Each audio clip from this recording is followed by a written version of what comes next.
આ tractor rally એ જેત પરથી નીકળી છે અને હવે આ રેલીનો રેલો એ મોરબી કલેક્ટર સુધી પહોંચવાનો છે.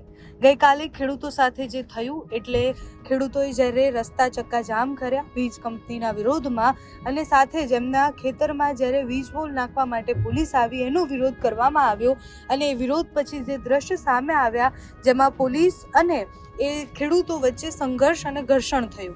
એ ઘર્ષણની વચ્ચે એક મહિલા જે છે એની તબિયત લથડી જાય છે, એ બીમાર પડતા દેખાય છે.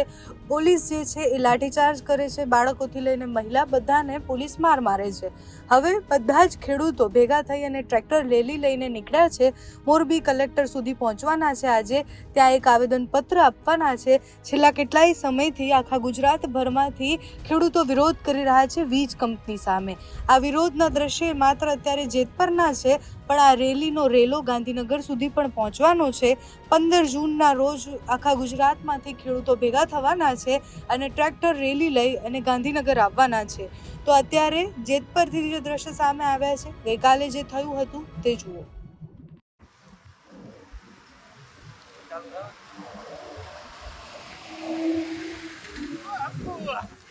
જય જવાન કિસાન.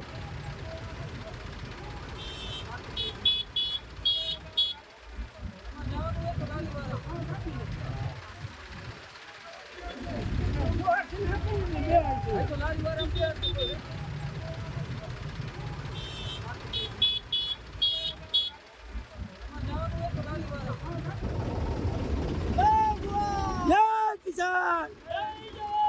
જય કિસાન.